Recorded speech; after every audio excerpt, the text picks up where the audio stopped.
नरभक्षक बिबट्याला वन विभागाने ठार मारले।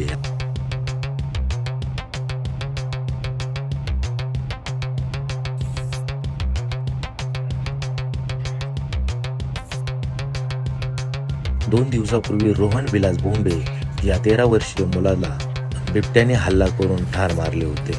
येथील स्थानिकांमध्ये बिबट्याविरुद्ध असंतोष पेटला होता, विरुद्ध रोष निर्माण झाला होता।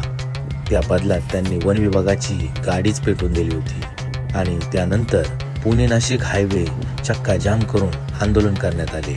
वनमंत्री पालकमंत्री जोपर्यंत इथे येत नाहीत तोपर्यंत आंदोलन सोडणार नाही अशी स्थानिक ग्रामस्थांनी भूमिका घेतली होती।